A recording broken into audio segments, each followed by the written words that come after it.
Hi and welcome to another video by Jim the Car Guy.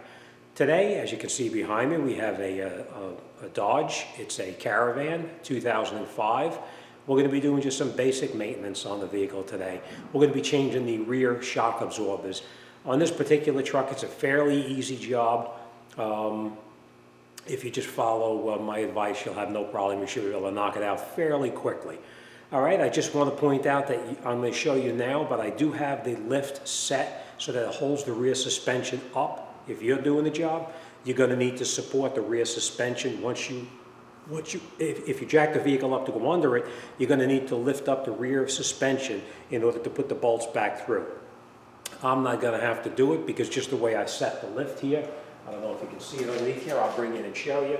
But I set the lift on the spring to lift the rear suspension up already, so that way I don't have to put a jack underneath here and jack the rear end back up. But if you're doing it at home, you're going to need to support that rear end and lift it up or down so you can put the bolt back through the shock. Once you take the bolt out, the rear is going to drop down, or I should say the back wheels are going to drop down a little bit, and you're going to have a difficult time getting the bolt back in. So you may have to lift it up or down depending on the situation.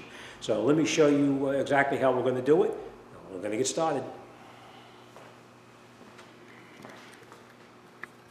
Obviously, I will bring a light in here so you can see a little bit better, once we get in here.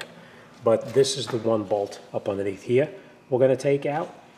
And we're also going to take out this bolt down underneath the bottom right here. I know it's a little difficult to see, but I will bring a light in here. We're going to take that bolt out too. All right, and this is what I was telling you about with the jack holding the spring up. You can see right there it's pushing the spring back up into the vehicle. It just saves me a couple of minutes of work. So, all right, let me get the light, let me get some tools, and we're going to do this.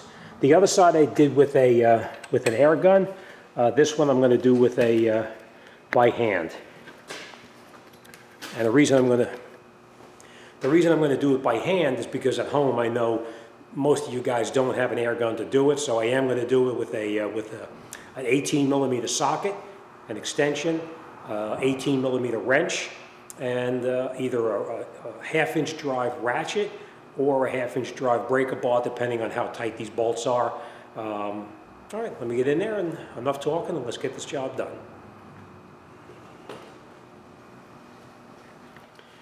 Okay, first thing we're going to do is we're going to go underneath the bottom of the car, and we're going to disconnect the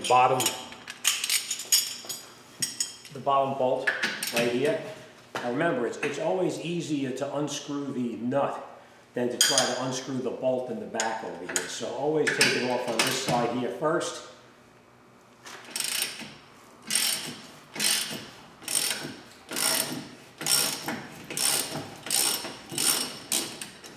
Now I am using a half-inch drive ratchet, which is a little bit heavy. I don't know if you guys are going to have a half-inch drive ratchet, but that's what I'm using now. And then we'll take this bolt out. Hopefully the suspension is held up enough, but we'll see.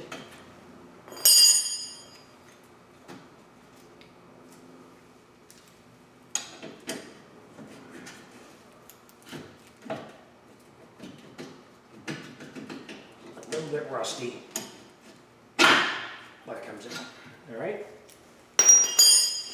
Now, you know I'm going to tell you to use some never seize when you put that back together. All right, now we're going to take off the upper bolt right here. This is going to be a little bit tighter.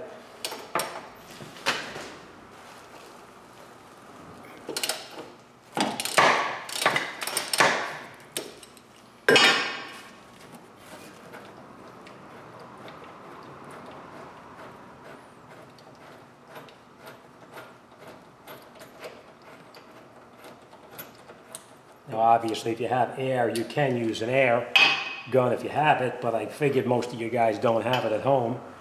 All right, now I'm just going to point this out to you also.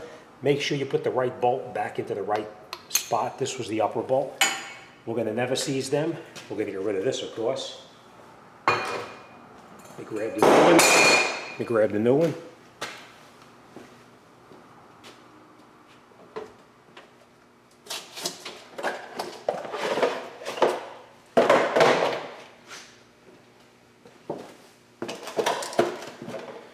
as most of you guys know, I always, not always, but 99.9% of the time, I do use the Monroe products.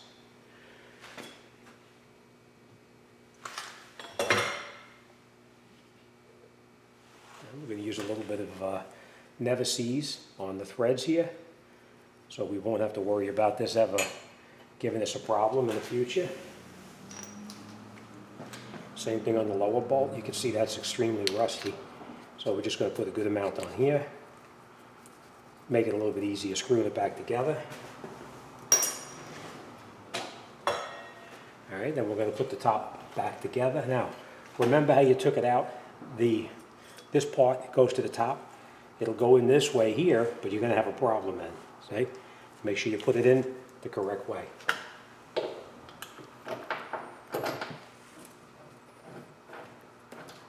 Okay.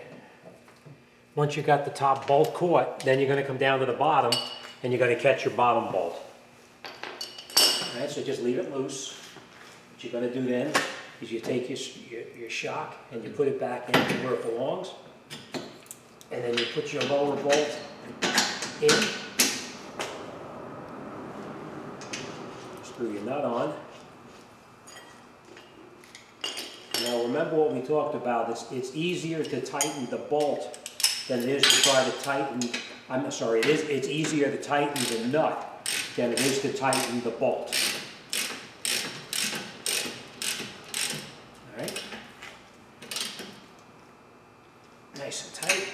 If you need the torque specs, send me an email. I'll be more than happy to look it up for you. Just to let you know, if you wanted to, I don't do it, but you can get the torque specs if you need to. After you have the bottom bolt tight, now we'll come back up to the top one and we can tighten that up the rest of the way.